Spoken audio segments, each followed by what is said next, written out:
समीक्षा वाला philosophical says की एक खास पेशकश है।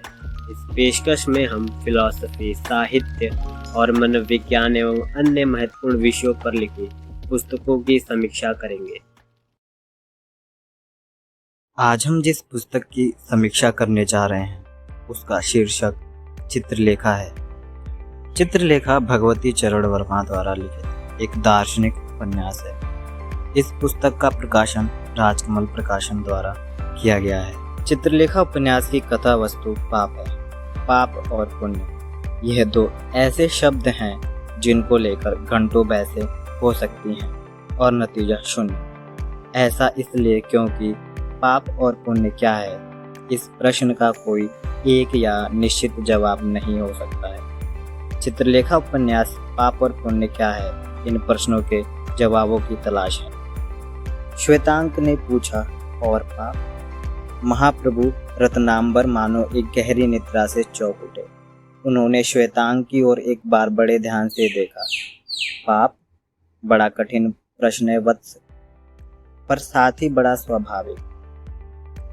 उपरोक्त पंक्तियों से इस उपन्यास की शुरुआत होती है और धीरे धीरे मानवीय भाव, संवेदना, व्यक्ति का चरित्र और उसका चित्रण, मनुष्य का आंतरिक द्वंद्व, मनोभाव, स्वयं एवं दूसरों को मूर्ख बनाने का कृत्य, पात्रों के मध्य संघर्ष, स्त्री की मनोदशा एवं मनोविज्ञान, पुरुष की मनोदशा एवं मनोविज्ञान, न ही स्त्री न ही पुरुष बल्कि महज एक मानव की मनोदशा और उसका मनोविज्ञान, प्रेम का व्यवहारिक और आदर्शात्मक विवेचना, जीवन तथा उसकी सार्थकता का विवेचन करते हुए ये उपन्यास पाप, पुण्य, प्रेम, आकर्षण, वासना, गृहस्थ जीवन, वैराग्य और जीवन से जुड़े अन्य मौलिक प्रश्नों के छिटपुट जवाब देते हुए चिंतन हेतु पाठक के सामने अनेकों परिस्थितियां उजागर करता है।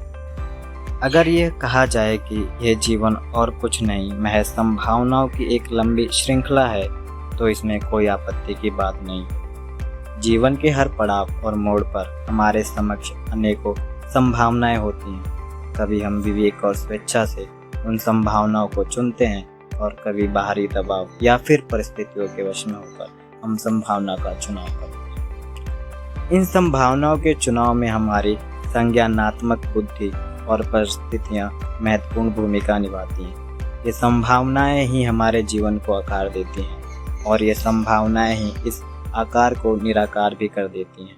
चित्रलेखा उपन्यास में पात्रों के समक्ष अनेकों संभावनाएं जन्म लेती हैं।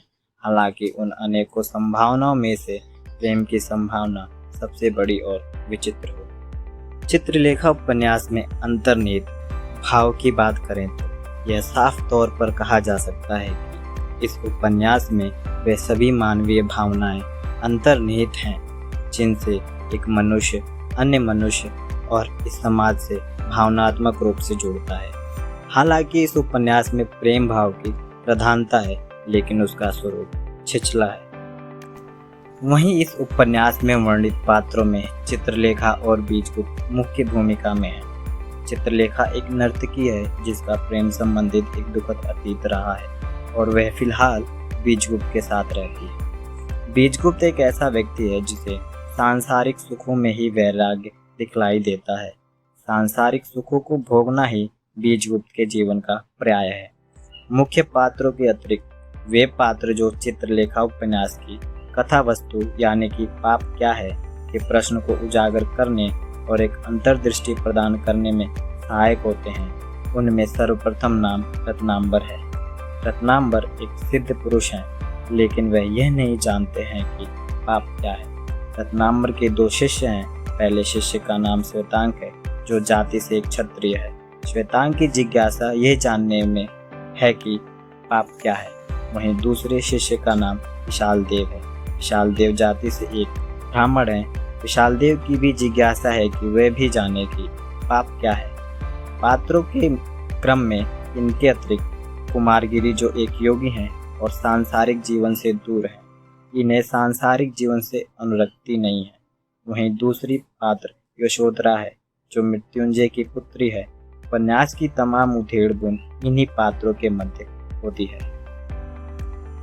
इस उपन्यास में चित्रित पात्रों के मनोविज्ञान को देखें तो यह स्पष्ट हो जाता है कि पात्रों के अंतर्मन में अंतर्द्वंद अथाह रूप से व्याप्त है। मसलन जब चित्रलेखा बीजगुप्त के समक्ष यह विचार प्रकट करती है कि वह कुमारगिरी के सानिध्य में मोक्ष की प्राप्ति करेगी क्योंकि उसको अब इस संसार में रस नहीं रह गया है। इस आलोक में वह मोक्ष नहीं वरन कुमारगिरी को चाहती है और उसकी इस चाहत की दार्शनिक विवेचना करें तो वह प्लेटो के लैडर ऑफ लव यानी कि प्रेम की सीढ़ी की पहली सीढ़ी होती है, अर्थात आकर्षण होती है। हालांकि उपन्यास में आगे इस आकर्षण रूपी प्रेम का लोप हो जाता है क्योंकि आंतरिक द्वंद्व और अपने विपरीत व्यक्तित्व के आकर्षण में आकर लिए गए फैसले रेत के टीले की भांति होते हैं जिनकी आयु क्षणिक होती है।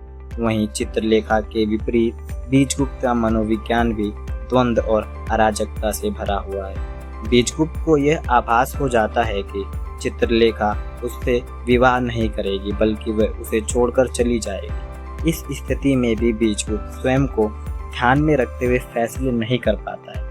इसके विपरीत वह इस द्वंद्व में व्याकुल होता रहता है कि चित्रलेखा उसे छोड़कर नहीं जा सकती है, चित्रलेखा उसी से शादी करेगी।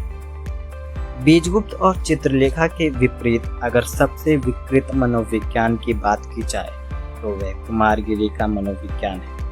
कुमारगिरी एक योगी है और इस बात का दंभ भरता है कि वह सांसारिक जीवन से दूर है और वह एक सिद्ध पुरुष है। उसे स्वयं पर वश है और संसार की कोई भी वस्तु उसके वैराग्य से उसे विचलित नहीं कर सकती। हालांकि कुमारगिरी का व्यवहार और उसके विचार उसके विपरीत होते हैं।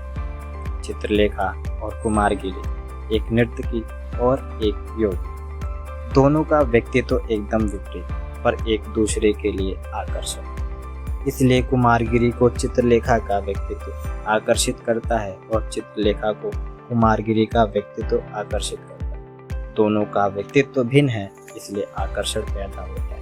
अतएव दोनों एक दूसरे को चाहने लगते हैं। इस क्रम में चित्रलेखा मोक्ष हेतु कुमारगिरी के सानिध्य में रहने का मार्ग तलाशती है और कुमारगिरी अपनी चाहत की पूर्ति हेतु अपने व्यक्तित्व और खोखले वैराग की समस्त हदें पार कर जाता है। कुमारगिरी को संसार में रस दिखलाई पड़ने लगता है और अब वह चित्रलेखा को अपने हित के लिए उपयोग करना चाहता है। उपन्यास में जब कुमारगिरी अपने झूठे वैराग्य की दीवार को ढाकर चित्रलेखा से जबरदस्ती करता है और जब चित्रलेखा की आंखें खुलती हैं और उसे आभास होता है कि कुमारगिरी कोई सिद्ध पुरुष नहीं बल्कि कपटी है तो वह कुमारगिरी से दूर होने लगती है।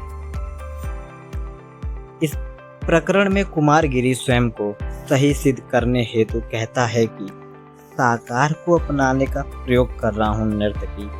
इस साकार की भावना को तुमने मेरे हृदय में जागृत किया है, इसलिए तुम्हें मेरे इस प्रयोग में साथ देना पड़ेगा, नहीं लक्ष्य बनना पड़ेगा, समझी। हालांकि इस उपन्यास में वर्णित इस पूरे प्रकरण को समझा जाए तो मूर्ख और स्वयं की अज्ञानता में लिप्त कुमारगिरी अपनी कमजोरी और हवस के अपराध बोध को कम करने के लिए उसे प्रयोग का नाम देता है और अपनी निचाट मूर्खता को चित्रलेखा पर थोपता है। हालांकि इस पूरे प्रकरण का सारतत्व तो आकर्षण है, परंतु देखा जाए तो इस संसार में रचित हर रचना में आकर्षण शक्ति है, अर्थात हमारे स्वयं के व्यक्तित्व में भी ये आकर्षण है, लेकिन हम स्वयं की अज्ञानतावश और बाहरी रचनाओं में दृष्टिगत दोष की वजह से आकर्षित होते हैं। अतएव आकर्षण कारक है और आकर्षित होना क्रिया है। अस्तु आकर्षित होने पर हमारा वश हो सकता है और वह स्वयं के ज्ञान से हो सकता है। चित्रलेखा उपन्यास में पात्रों के अनुरूप प्रेम की भिन्न भिन्न विवेचना और कश्मकश वर्णित है। मसलन चित्रलेखा के लिए प्रेम हमेशा से दुख का कारण रहा है, वहीं बीजगुप्त के लिए प्रेम का अर्थ चित्रलेखा के साथ जीवन व्यतीत करना है। इसके अलावा कुमारगिरी के लिए प्रेम चित्रलेखा को प्राप्त करना और उसे साकार को अपनाने के लिए इस्तेमाल करना है, और श्वेतांग के लिए प्रेम यशोधरा से विवाह करना है।